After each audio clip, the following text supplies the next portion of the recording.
Hey, it's Drybear. Now, yesterday I put out a guide going through every single class and subclass in Baldur's Gate 3. And I think a perfect companion to that video is going to be a guide to every race and subrace in Baldur's Gate 3. So that's what we're going to do today. But first, you should come hang out with me and my community on my live stream. I'm live every single day on twitch.tv/Drybear. If you don't come hang out with me, the next time you put on your headset, you're going to think you're going to hear the doorbell or a knock, but you're just imagining it. Okay, so with my last guide, my goal was to bring in new people who don't really play these kind of games or have never played a Baldur's Gate game before and want to figure out what class they want to play without spoiling the story or getting you into the world and letting you explore that for yourself. And I'd like to continue that today by going through the races in the exact same way.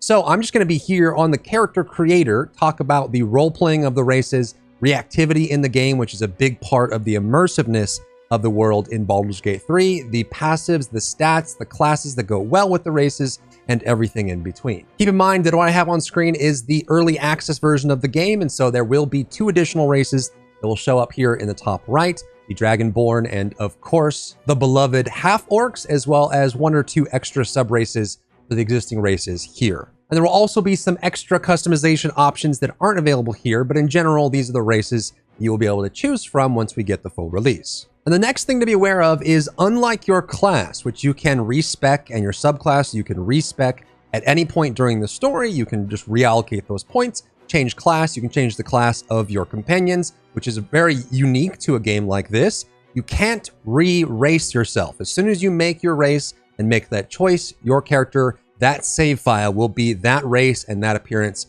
for the entirety of that save file. And so you will probably want to put a little more effort into picking your race, but with the class, you can swap that up as much as you want if you really want to throughout your story. And the other thing I'll say about race in this game is that there is a pretty strong sense of continuity and investment in the world of Baldur's Gate 3. And what I mean by that is that the lore of the world and the lore of your character and your character's race are all intertwined. And so if you are a race that people have not seen very often, expect to see characters that you run into react to that, saying like, I've never seen this before, or you're kind of like an alien, or there might be races that are generally hated, that are seen as evildoers or tricksters or people that destroy things. And so you might get reactivity in that way based on what race you are. So that can play into your role play hugely if you want to be, you know, a race that's seen as being evil and try to change their minds. You can be a race that's seen as good and use that to trick people and destroy everything and be evil,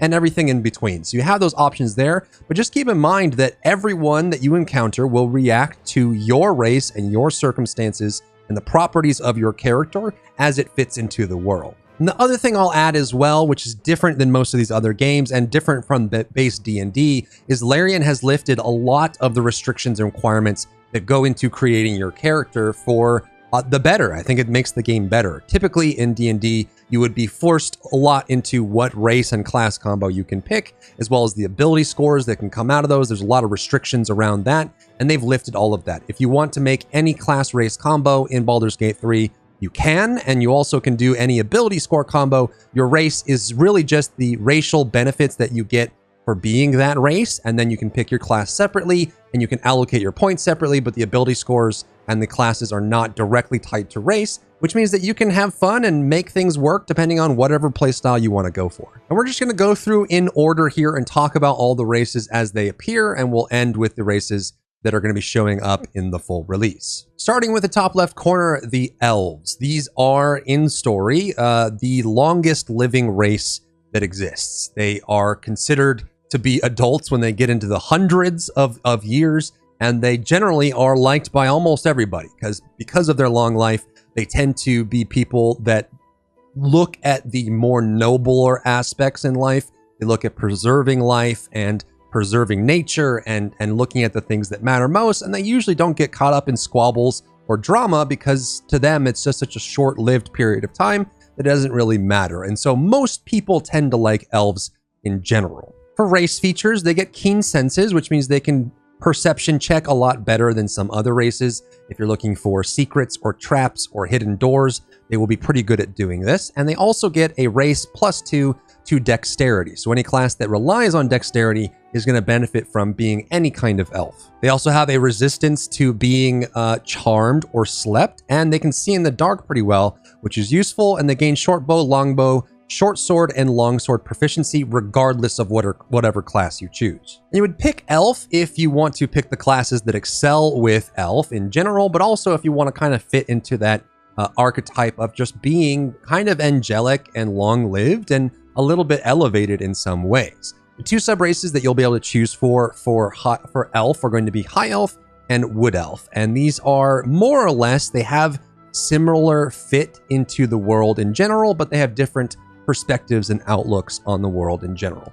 The high elves are generally the more proud race. They are the ones that live in those big tiered castles, and they have all the mystical elements, and they're kind of like the fancy noble elves that you would think, and they tend to have that kind of perspective. There are a lot of high elves that are very stuck up, and they believe that they are superior in some ways, but then there's plenty that aren't, so you kind of get a mixed bag on that. The high elves get an additional +1 bonus to intelligence, so it's really good for playing wizard. High elf wizards are incredibly strong, and of course, because they have the base dexterity, they're also quite good at classes like rangers or rogues for that matter. Wood elves don't live in big fancy castles. They're usually pretty shut in. They like to be in their forests hideouts, and they stay there forever, but they are the elves that will stick in the forest, and they have more of a connection to nature. And because of this, they're able to get additional wisdom, which is beneficial for a lot of the caster classes that will rely on holy or on nature magic, like cleric and druid. But because they are still an elf, they get the dexterity. They're very good at ranger, rogue, even monk is very good because they do get a lot of extra movement speed as a wood elf. Wood elf is one of the best monks for that reason, because they can get around the fight a lot easier than most of the races in the game. Next, let's talk about the Drow. I know I said I wanted to go in order, but if we just talked about elves, we should talk about the Drow, which, if you are familiar with these kind of universes, these are just dark elves that they wanted to break out into their own race. And I think for good reason, because Drow actually in this game have a very important distinction from the other elves that they share ancestry with. And I'll do my best to layman's terms summarize the situation that Drow are in this game. And if you're a D&D master lore writer, lore master, I apologize for the summary, but here it goes. The elves originally were included, the Drow, the dark elves were included in the overall elf race. And it became very obvious over time that the dark elves were starting to lean towards worshiping evil gods. They were actually very interested in these evil gods, but for that reason, they started being pushed out of elven society until eventually very serious fights broke out, and the Drow, the dark elves, were forced to run underground. They were being labeled as evil, and for good reason. They all worshipped evil gods. They wanted to do corruption and evil deeds, and they wanted to follow that kind of path. And so they were forced underground for being evil, and because of that, they gained benefits for living in the Underdark and that sort of thing. But one of the biggest things about playing a Drow in Baldur's Gate 3 is that you are pretty much hated. Most other races and most other characters that don't know you personally are going to see a Drow and react negatively, because in general, there are very, very few good Drow. There aren't that many Drow heroes, one if that. And there aren't that many neutral or kind of chill Drow. For the most part, when you see a Drow, it's very safe to assume that they're up to no good, or they're trying to hurt or kill you, or do some kind of ritual that's evil and destructive in some way. And so when you play a Drow, you actually will have lots of reactivity from other people in the game that look at you as that evil character. Now, for base racials, they are still elves, which means they have resistance to charm and resistance to sleep. They have superior dark vision, which gives them even further dark vision than the normal elves would get just for having great eyesight. They still have discerning eyes, those Legolas eyes, tell me what your elf eyes see, so they can still have good perception,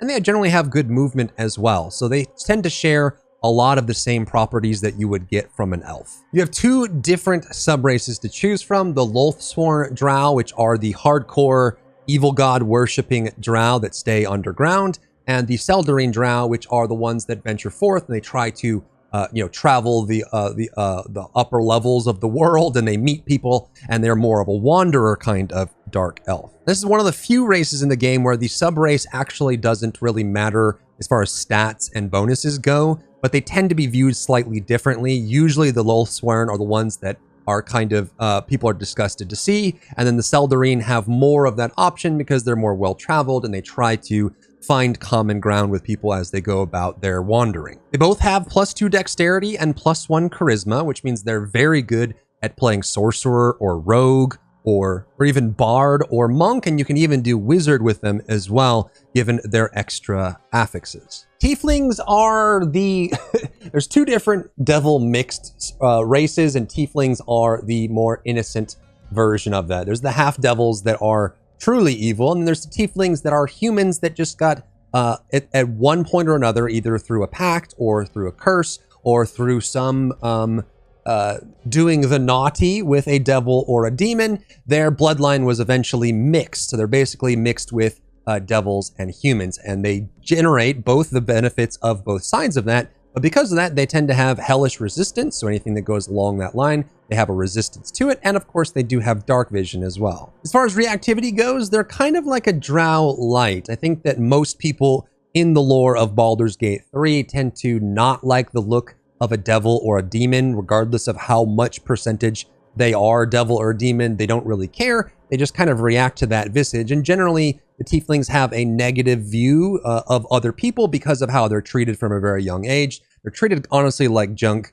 from other people just because they look like demons or devils, and people don't like that. And I think there's kind of this misunderstanding is because most tieflings are good. There's plenty of good tiefling heroes, and there's people that can really rely on tieflings being their best lifelong friends that are insanely positive and healthy and happy, but it's just their visual appearance that people don't like. So you will definitely get reactivity when playing a tiefling, and the 3 different kinds of tieflings will have slightly different interactions in the game as you go through it. Their primary race benefit is +2 charisma, which means they focus a lot on playing the classes that have high charisma reliance, like Bard or Warlock or Sorcerer. And the subraces are tied to which devil or demon they have had their bloodline mixed with for whatever reason. The Asmodeus Tieflings have a bonus, a +1 to intelligence. The Mephistopheles Tieflings have another bonus to intelligence as well. And lastly, the Zariels have a bonus of +1 to strength. And because of the +2 charisma, like I said, they're all good at playing Bard, Warlock, and Sorcerer if you want to be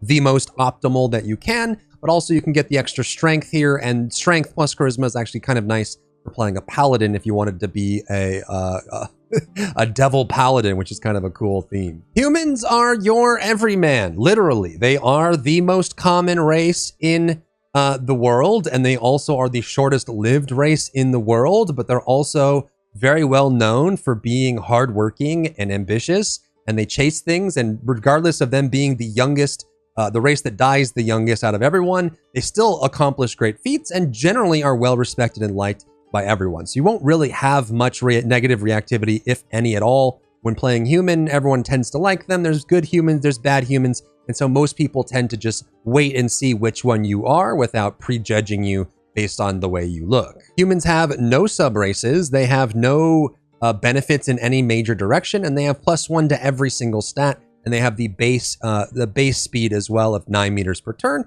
So they're not really exceptional at anything, but they can do everything. And so based on how you want to play your human, this is a very safe bet because it'll make all of your stats better, and generally you won't have to worry about some weird, awkward social situations based on your history. Githyanki are, as far as everyone else on the in Baldur's Gate is concerned, are aliens. Quite literally, they are aliens. If you imagine, imagine meeting like Mr. Popo in Dragon Ball, who just lived up in the sky and no one ever met or knew. That's kind of what Githyanki is. So they essentially have been living in the astral plane and have been fully enslaved throughout that time. So it's almost like them living in the hyperbolic time chamber. And so when they broke free and got their freedom, they are just this alien race that no one's ever seen before and are super weird. So you'll definitely have reactivity from that because of it, and they definitely have some bonuses based on their enslavement and how things happen. They have no subraces, it's all one race, and they were enslaved by the mind flayers inside the astral plane where no one knew that they existed for many, many years. They do have a connection to Tiamat, and because of that, they were all gifted dragons. They're exceptional dragon riders. They are very good combatants and generally will have a +2 to strength, so they're very good fighters, barbarians in many cases, and even paladins as well if you want to go down that road. So very strong fighters, but they also have +1 intelligence, which makes them rather exceptional wizards, especially gaining extra proficiencies for like light armor, for example, which can be very useful. And they can also make great warlocks too. They are the race that hate the mind flayers, which is the main antagonist of the storyline the most, because they were enslaved by them directly for a long, long time. And so they have probably the closest connection to the main storyline out of any of the races available. And like I said, they are basically looked at as aliens. And so your reactivity to other characters and other cities, and as you walk through the world, is going to be a wide variety mixed bag, because for the most part, most people, most inhabitants of the world that you're in have not really seen your kind before. On to the mighty and proud dwarves. They're kind of like the middle range of age. They don't live as long as elves, but they live a lot longer than humans, say, or even half-orcs and things like that. Several hundred years, if I remember correctly. So they do live quite a long time. And they're very proud, and they generally, based on what kind of dwarf you are, will change the kind of classes that you excel at and your proficiencies in general. And in Baldur's Gate 3, they don't really do much to try and set themselves apart from that. I mean, D&D dwarves and Lord of the Rings dwarves are exactly what you'd expect from Baldur's Gate 3 dwarves. And they are quite possibly the most stout and tankiest race in the entire game. They're very, very durable. You can see in their base inherent effects, they get +2 constitution, stamina, physical endurance, and hit point maximum. They are very, very tanky and durable. So if you like to take hits, they excel at doing a lot of martial classes for that reason. And dwarves will have 3 sub-races to choose from, and a bit of a summary between these 3 different kinds. There's only 2 in early access, but there's a 3rd that's coming. So it's kind of generally, again, if you're a lore master, forgive me, I'm just going to summarize this. There are 3 different choices to choose from: the gold dwarf, the shield dwarf, and the Drow, or it's probably better said as the Dwergar. So in general, the dwarves are exactly what you would expect from history of knowing these races. They are focused on living deep in the mountains, and they have that kind of very proud connection to family and to heritage and all that kind of stuff. But some things happened that separated the dwarves into 3 different factions. The gold dwarves, which are your base dwarves, these are the ones that are the most expected, the most traditional dwarves in Baldur's Gate 3. They love gold, they love valuable trinkets, they love valuable minerals, they live in mountains, they focus on family and history and tradition, and they love crafting things and forging things. They're exactly what you would expect. And if you go with a gold dwarf, you'll get the extra hit points. You'll also be a lot slower than some of the other races, and you get +1 to wisdom, which means that if they're good at playing like dwarf clerics or druids, or in some cases even rangers or monks. And again, for reactivity, they will treat you as the mountain-dwelling dwarf that never leaves home. And so seeing you is a bit of a surprise, because they usually don't see the gold dwarves coming out of their mountain very often. The second sub-race is the shield dwarf. And in all honesty, the shield dwarves probably would have liked to be the gold dwarves. They are the same, ancestry as the gold dwarfs. But unfortunately, the shield dwarfs did not have so much luck. They lost the fight for their home. They were, for whatever reason, they were not able to maintain their mountain home. They had to venture out onto the top land, find home there, and they ended up getting caught in war after war after war. Either people that hated dwarves in general or wanted the land that they had, and they had no mountain to call home, and so they were forced to acclimate to the above ground life that every other race has. And that's the reason why they're called shield dwarves, is because they're caught in so many wars that they're just very used to being at war and fighting and using weapons and all of that. And because of that, they get a +2 to strength, which means that they make great fighters, paladins, barbarians. They're very, very good at fighting, and the +2 constitution plus +2 strength makes them very good at those 3 classes I just listed, and they get extra proficiencies because of it. So they will still have the base movement being slower, but boy are they tanky and hard-hitting for that. And the last sub-race of dwarf, which is only going to be in the full release, is the Dwergar. And they are a race of dwarves that were coerced into connection with cosmic and evil beings. So they actually were forced in, not forced, or maybe lured into the Underdark, and they went deep underground chasing some magic. And because of their being adjacent or around or involved with these cosmic, ancestral, evil, dark beings, they started absorbing magic. They started absorbing a lot of those properties. And so they are essentially a magic focused dwarf. And unlike a lot of the new features coming in the full release, Larian actually hasn't given us much info on the Duergar in general. We know that they have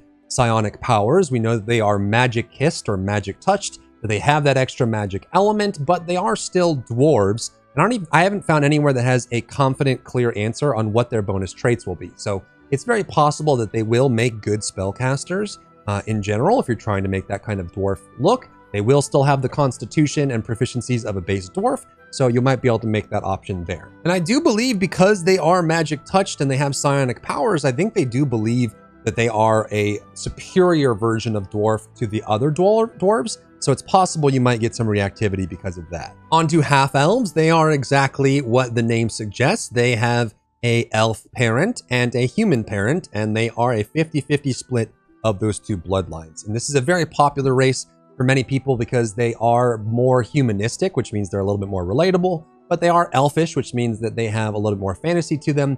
And like humans, they can fit basically any class in the game very effectively, but they do have a +2 to charisma on them, which means they are pretty good at classes like Bard or Warlock or Sorcerer. Half-elves are generally well-liked by everyone, since elves are well-liked by everyone, and humans are well-liked by everyone, and they generally try to judge the character of the person because they know that there's a wide range. There are good elves, there are bad elves, there are good humans, there are bad humans. They've had good experiences and bad experiences. They tend to just let you reveal yourself for who you are, and they don't try to prejudge you. So they fit well into that. They can go anywhere, they can fit anywhere, and that is kind of nice for that feature there.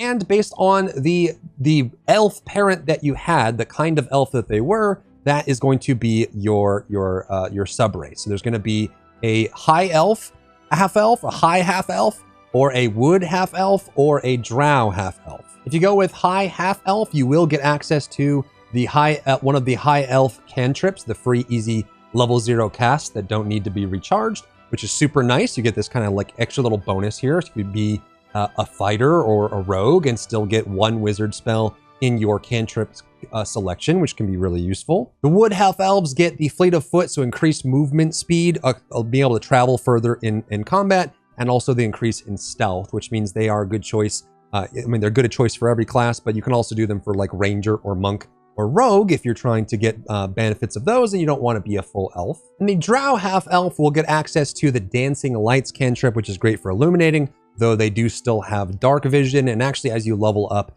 you'll gain access to other darkness-related skills that you can use, not as a cantrip, but as a spell as well. And generally, they have a more positive reaction from people because they're only half drow, and generally half drows are not raised in underground like the Underdark, so they generally have more of a human reactivity than the drow would, but that is still there, and I'm not sure exactly how far this goes, but it's possible they will still see you as a drow. Halflings in Baldur's Gate 3 are legally different than hobbits, but are basically hobbits.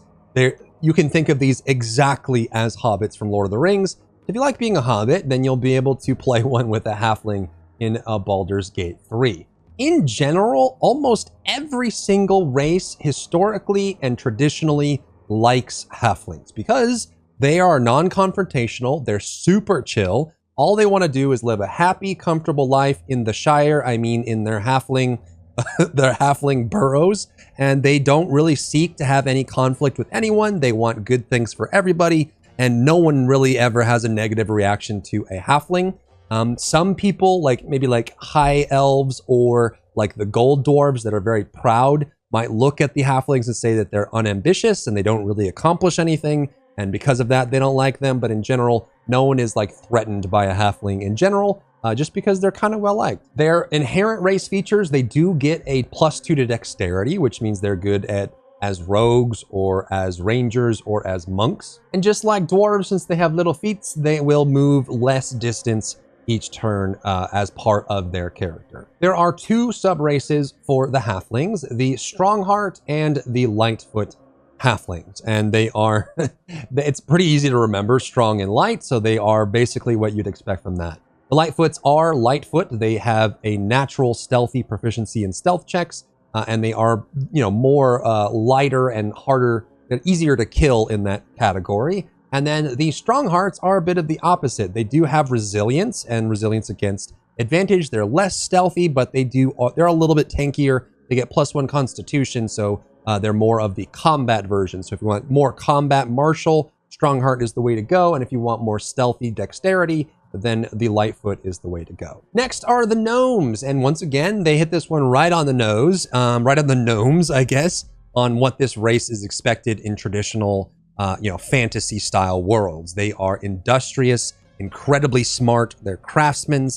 If you look at the gnome style races in like League of Legends or World of Warcraft, they're all the same. They're tinkerers, and they're very intelligent, and they're very crafty as well. They, like the Halflings and the Dwarves, have a shorter turn distance because of their little feats, but they do gain +2 intelligence, which means they're very good at being wizards. And for the most part, they are liked by everyone. Gnomes generally are kind of the same mindset as elves. They don't live quite as long as elves, but they're generally just focused on knowledge, learning, and discovery. They're scientists by nature. They are more curious, and generally they don't really get caught up in politics or in squabbles or drama. But if there's something interesting that they want to test out or create or tinker with, they will follow that through. And because of that, they're very easy to predict and very expected in how they behave. And most people like being around gnomes for that reason. There are 3 different subraces for the gnomes: the forest gnomes, the deep gnomes, and the rock gnomes. The forest gnomes live in forests, and they do gain a +1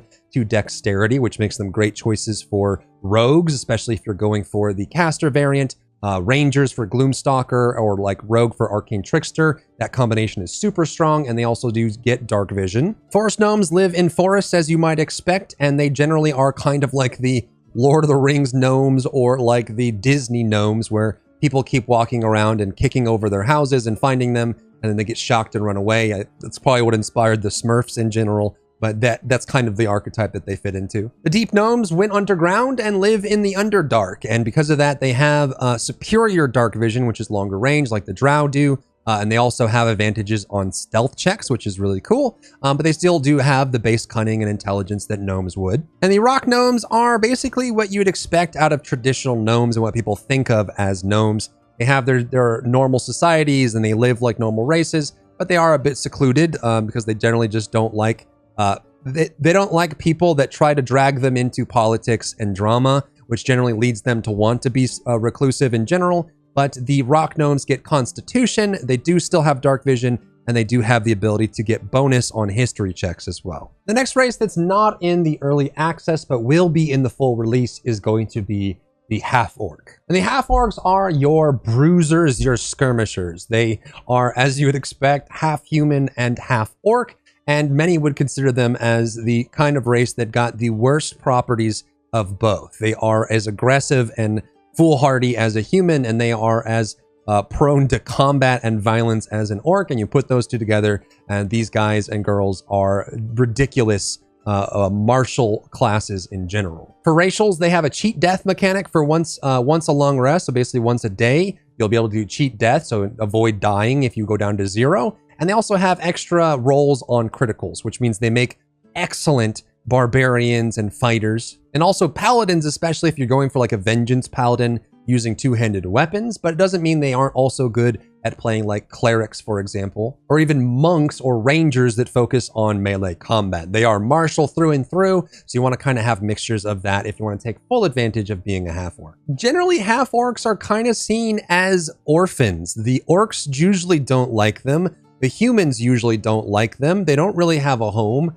and most people don't like them either because they tend to be short-tempered, hot-headed, and very violent and destructive. And so most of the time, you'll probably have a reactivity to that as you're going around, but that can be part of your role play if you want to try and change up people's minds and perspectives on how they view half-orcs. And they also are one of the races that don't have any sub-races. So what you see is what you get. you're half-orc through and through. And the last race that will be added in full release, which is probably one of the most exciting ones, is going to be the Dragonborn. This one is shrouded in the most mystery, both lore-wise and also in the inherent bonuses. They haven't really given us much info on how the Dragonborn are going to fit into the world, but we know that they are more or less descendants of dragons, or potentially even enslaved by dragons. I think that they are the race that hates dragons the most. In some cases, they were just slaves of dragons and forced to do their bidding, and they eventually broke free. And I think most people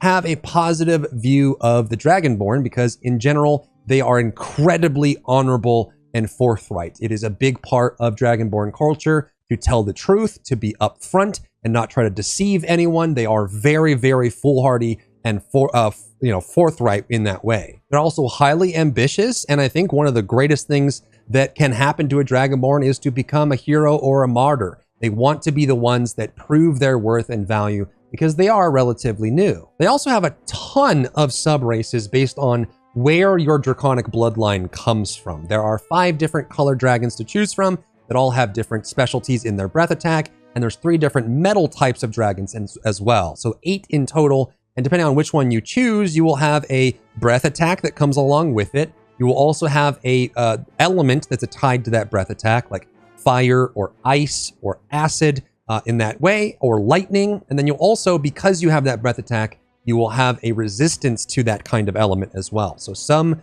sub-races may have a lightning breath attack and also a resistance to all lightning attacks that come their way, and it goes through for each of those sub-races. I haven't seen anything conclusive on what stat bonuses and racial bonuses that the Dragonborn will get. I think historically in D&D and other games, they get a bonus to strength because they're so strong, and sometimes charisma as well, which means they could be great paladins, they could be great barbarians, fighters, or even clerics or druids for that matter. Or maybe even something like a sorcerer or a warlock would be really cool if they do have similar stat bonuses to what we might expect of a race like this. Without full details, it's hard to know exactly what the reactivity is going to be for being a Dragonborn, though my best guess is that it would be probably of reverence. I think in general, most people look at Dragonborn in awe because they're so unique, but also because people feared the power and might of dragons, and they know that these are dragon kin that have that kind of power. But in general, everyone that has interaction with Dragonborn walk away